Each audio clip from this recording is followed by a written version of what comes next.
I know there's been a lot of people who've made videos on Griffith and his character in the past. I mean, he's such a polarizing figure in Berserk, and his infamy even reaches further than the story he's written in.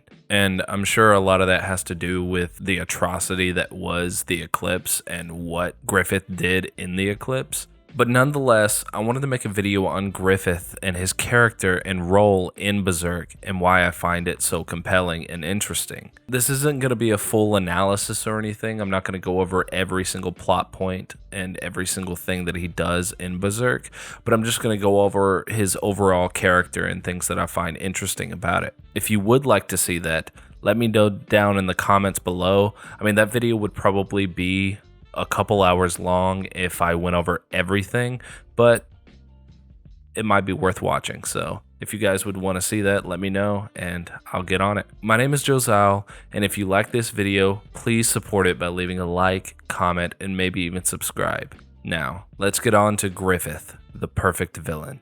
Being the story's antagonist, Griffith epitomizes the wolf in sheep's clothing. He is seen as a perfect being to everyone around him, godlike in appearance and divine. Before he even had the status and won the favor of the nobility, they noticed his beauty and the feminine look to his appearance.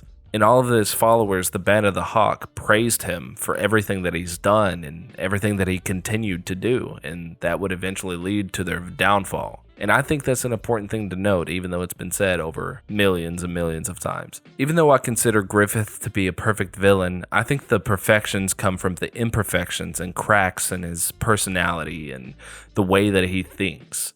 Even though he's seen as a god, he's actually very, very messed up and flawed.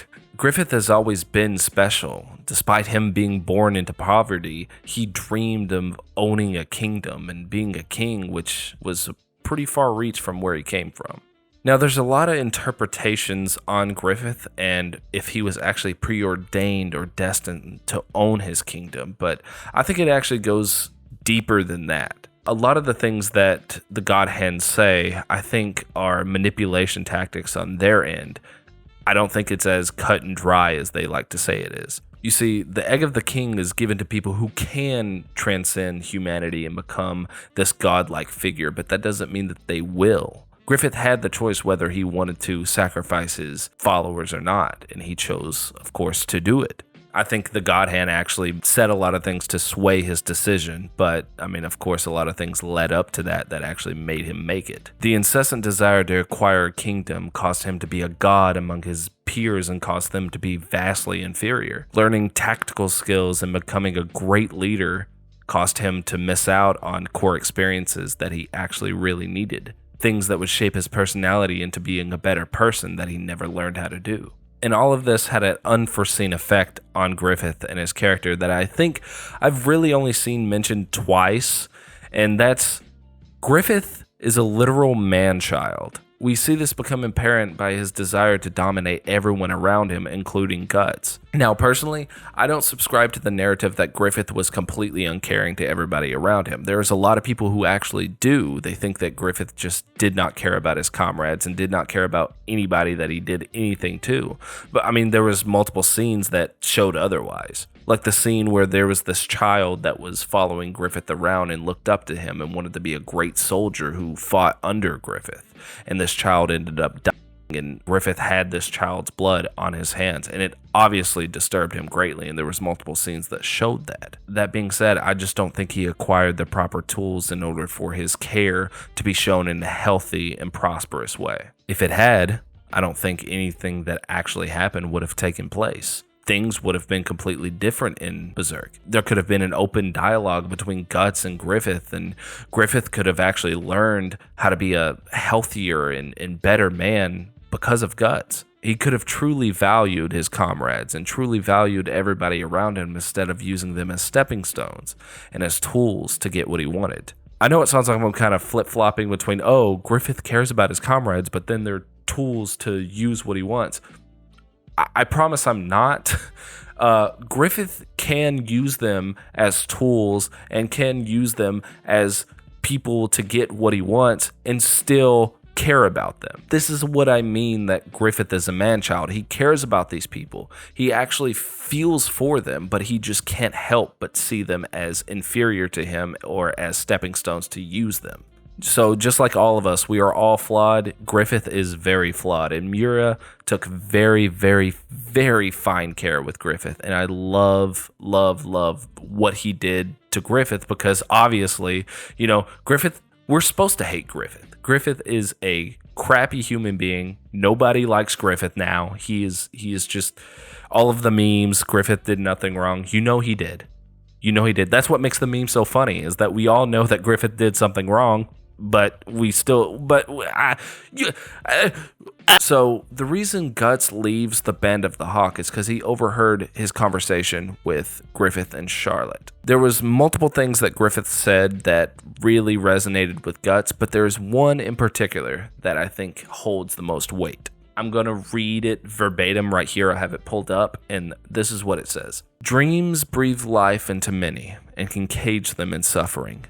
Men live and die by their dreams, but long after they've been abandoned, they still smolder deep in men's hearts. Some see nothing more than life or death. They are dead, for they have no dreams. Griffith had no idea Guts was listening to this. Honestly and truly, I believe that if Griffith knew Guts was listening, he would not have said this. I don't know if he was referring to Guts in this, but still, the conversation continues. And then Charlotte says something to the effect of talking about his friends, talking about his comrades being his friends. And then we all know Griffith rebuttals, for me to call a man my friend, he must be equal to me in all respects. And this was the final nail in the coffin.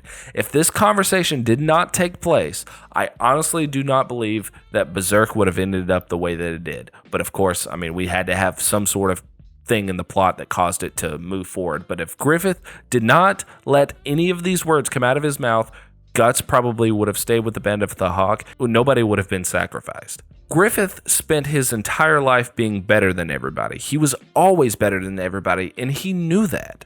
Griffith knew that he was just special. He knew that he had an upper hand in every single aspect except Guts. Guts was the only person that was truly equal to Griffith. And Griffith could not help but see Guts as also an individual.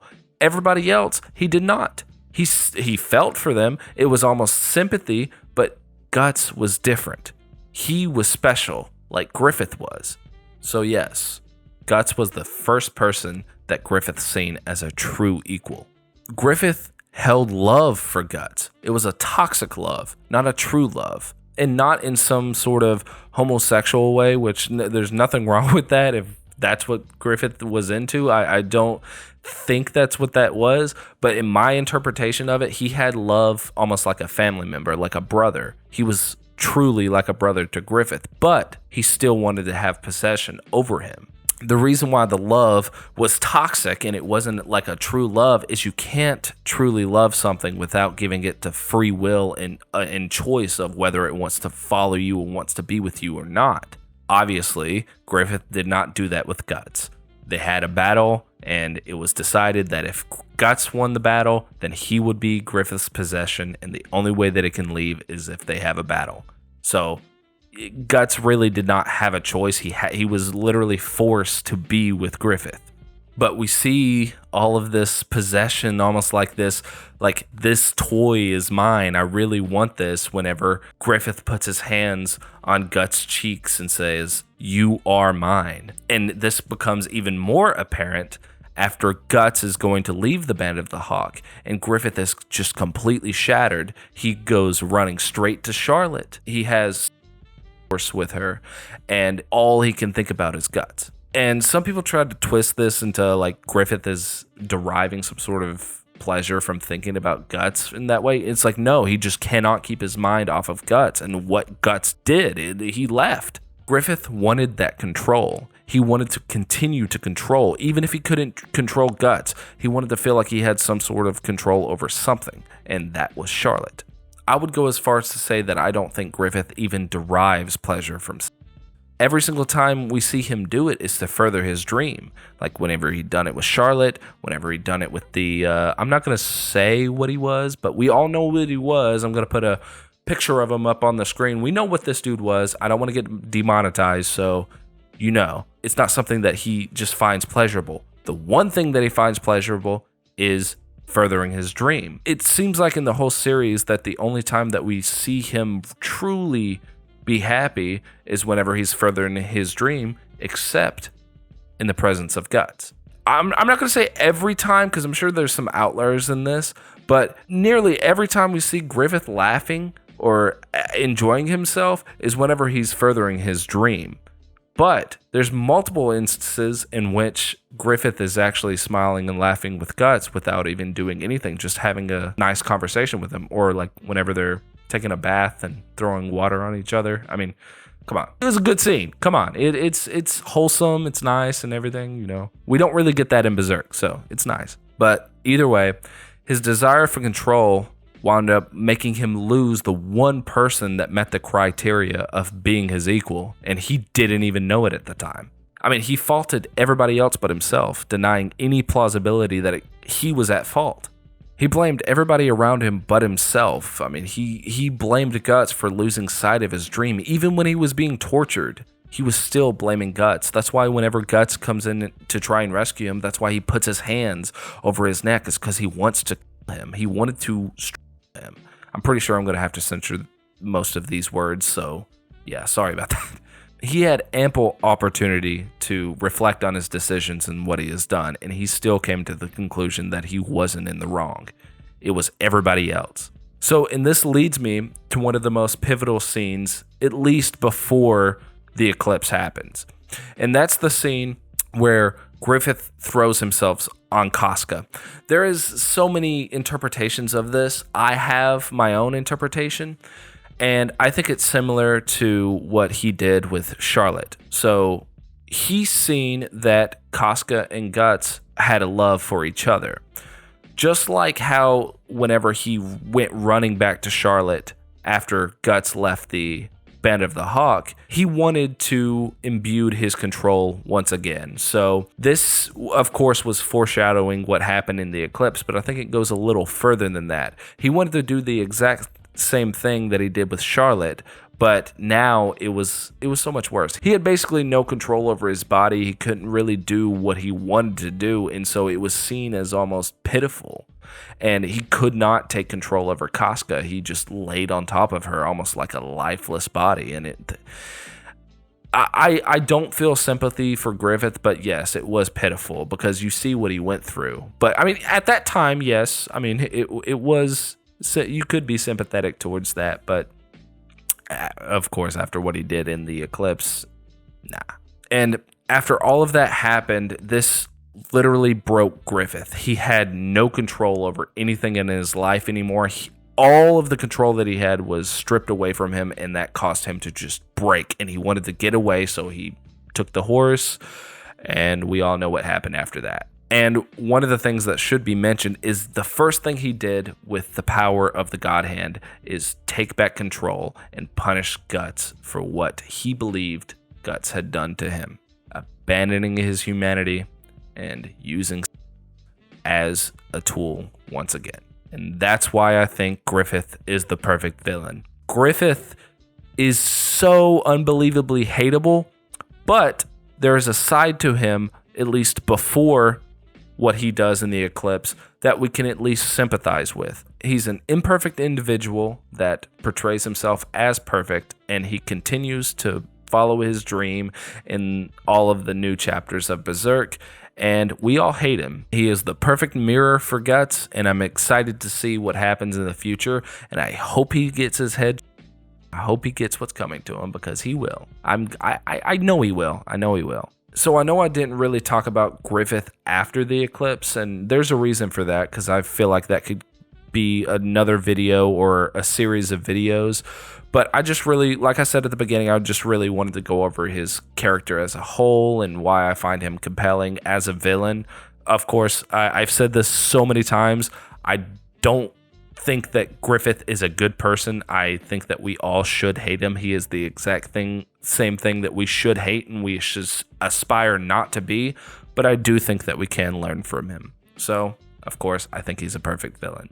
So if you guys enjoyed this video, please, please, please leave a like, comment, and subscribe. I want to continue to do more videos like this. I want to do videos on like anime and manga characters, not just the characters themselves, but also like series and things I find interesting and series I find cool. And I also want to do things outside of manga and anime, and I want to do video games. And I was thinking about going into more psychological horror things too. So if that's something you guys want to see, let me know down in the comments below, and I will get to that. I'm hoping to improve with all of this because I'm not really too experienced in this. This is all new to me. So hopefully I edited it in a way where it was interesting for you guys to watch. So yeah, I'm really enjoying making videos like this. So yeah, I appreciate it, and thanks for watching.